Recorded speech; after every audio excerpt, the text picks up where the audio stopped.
Our objective in this section is to be able to use formulas for lateral and surface area of three-dimensional objects to solve real-world problems. Let's begin by reviewing what area means.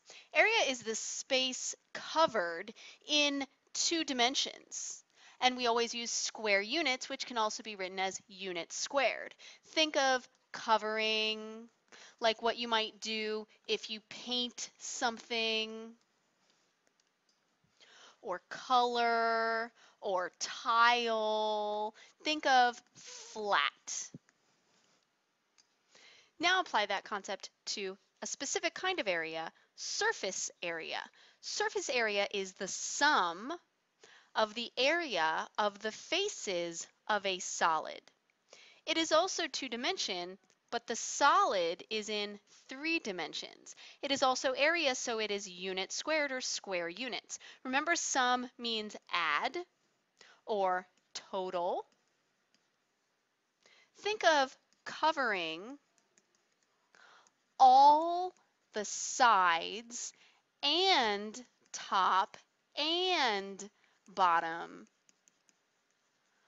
of any object, covering all the surfaces. The sides and the top and the bottom are all of the surfaces. Often, if we do things like wrap a present, that is covering all of the surfaces.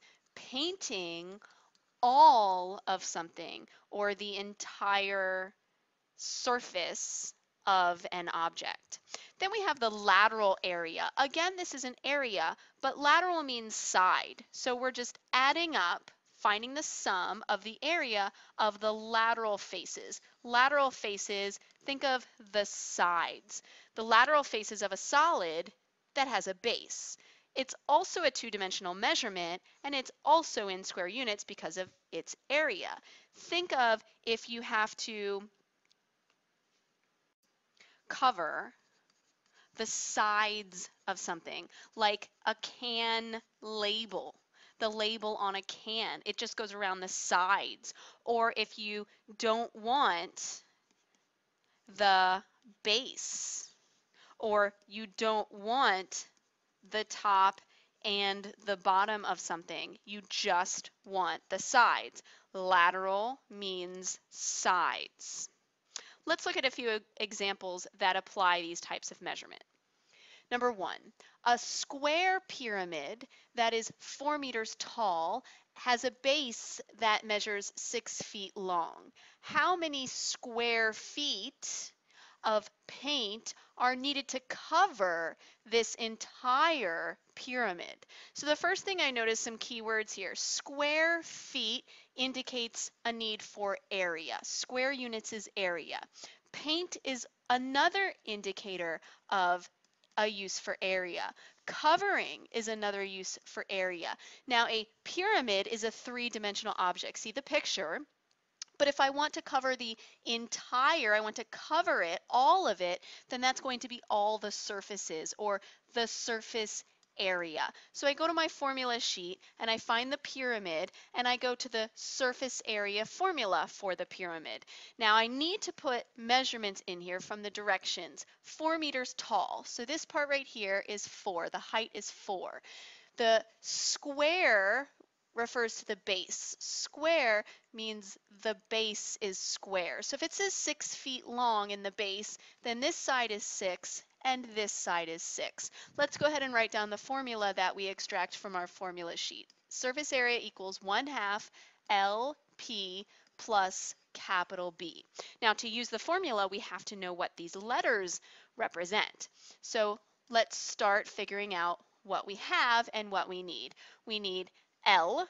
Looking in the picture, the L comes down this side right here. Well, if I want that and I don't have that, because that wasn't given to me, by the way, that L is called the slant height. Not that I need to know what it's called, but I need that length. If I need that and I don't have that, let's use other things we have. the height that is 4 comes down at a right angle to halfway across the base. Well, the length of the base is 6, so halfway across is 3. Notice that picture that we have right there? That's a right triangle. 3 here, 4 here. How do we find that missing side? Pythagorean Theorem, c squared equals a squared plus b squared. C is that missing hypotenuse, which we're calling L, the slant height, so L squared equals 3 squared plus 4 squared. Now, if you know your triple, 3, 4, 5, it's a lot faster. L equals 5. So we can put 5 in for L. Now I need P. P means the perimeter of the base. Well, if the base is this square and it's 6, 6, 6, and 6, how do we find the perimeter? Add up all the sides. 6 plus 6 plus 6 plus 6. All of that together, our perimeter is 24. So 24 in for the perimeter. Now I need capital B. Capital B means area of the base. So again, area of the base is a square, so the area of my base, or the area of my square, is length times width, or side squared. 6 times 6 is 36, so that's the capital B, 36. Now I have all those measurements, I can plug it into my calculator and compute that surface area. We get 96. I need units. I see feet were given, and anytime that it's area, it's units squared. So my surface area is 96 square feet. That's how much paint I need to cover the entire, all of it, the entire pyramid. Now in part B, it asks how many square feet of paint are needed to cover the pyramid, but not the floor. So I don't want not the base. So that means I want just the sides. And if I'm referencing sides, that means I want lateral area. And I know it's area from these same keywords. Square feet means area, paint means area. If I'm using it to spread on something, if I'm using it to cover something. So let's go to our lateral area formula next. Lateral area of the pyramid equals 1/2 LP. Now notice that's exactly what we did already, but not the area of the base. Remember, not the floor. So I'm just going to plug in the information that we got earlier. Half of the L that we got was 5, and the P that we got, the perimeter of the base, 24. So just computing that makes 60. It's still area, so it's still square feet or feet squared. Number 2, find the surface area for this ice cream cone. So notice this is made of 2 shapes. We have a hemisphere on top and a cone on the bottom. I want the surface area. So let's do this in parts. The hemisphere, which is on top, means half of a sphere. So we find our sphere formula from our formula sheet. I want the surface area. So the surface area of the hemisphere, or the sphere to begin with. So I want the surface area, but half of it. Half of 4 pi radius squared. So half of 4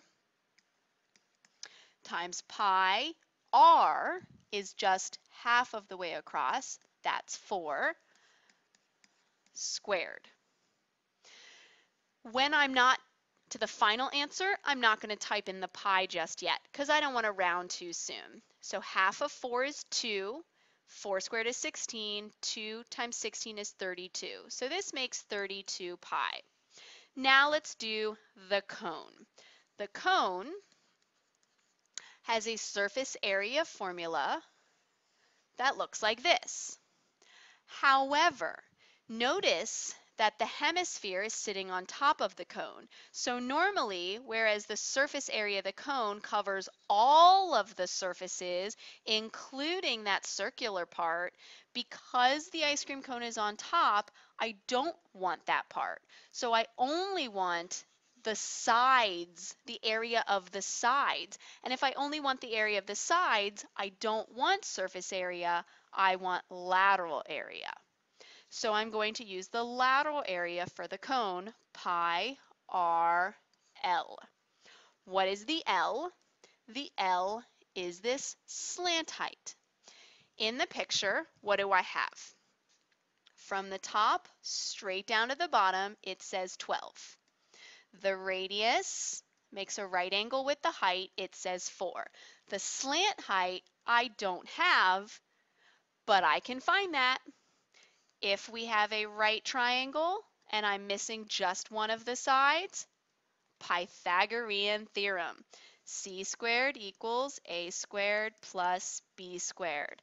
Let's compute that. 16 plus 144,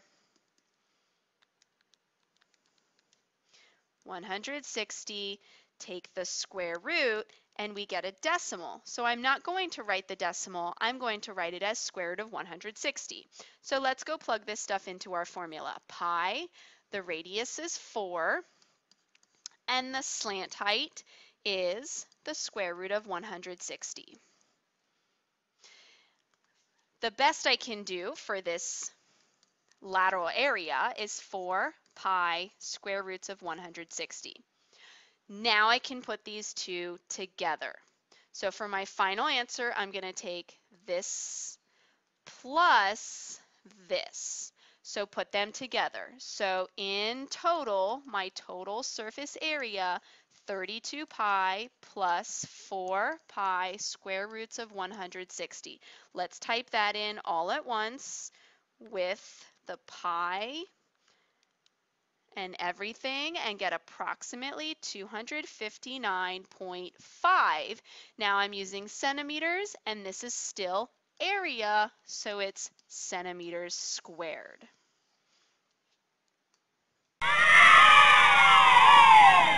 That is pretty exciting when we get it all put together. Let's try one more. You're wrapping a present in the shape of a triangular prism as shown. Find the minimum amount of wrapping paper needed to cover it entirely. So covering is a keyword for area. Wrapping something is a keyword for area. Entirely indicates that we probably want surface area. Now this is a triangular prism, so from our formula sheet, we're going to the surface area formula for the triangular prism. Let's write that down. Surface area equals HP plus 2 capital B. Let's see what we have.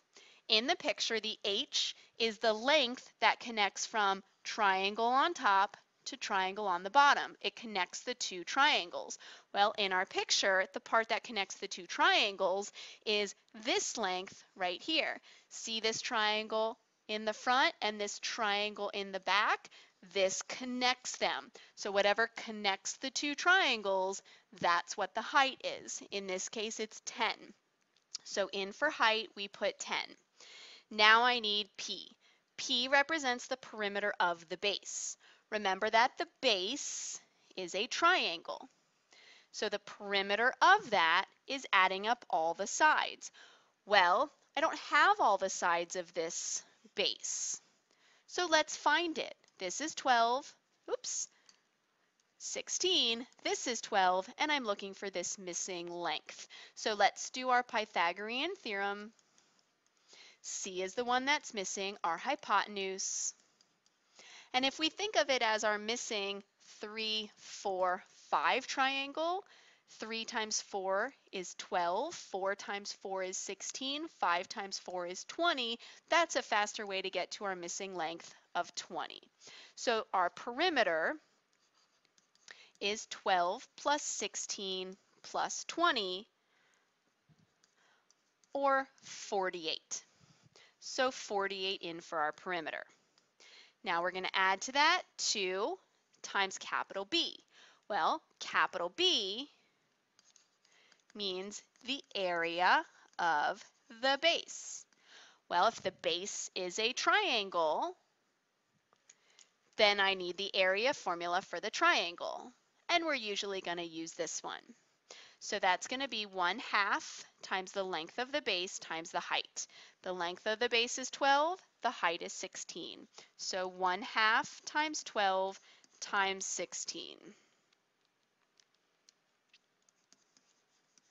is 96. So in for the area of the base, 96, which makes 672. Now this is area, and I'm using centimeters, so centimeters squared. I'm going to conclude now with this nice little video that might help illustrate these different types of measurements. See you in class.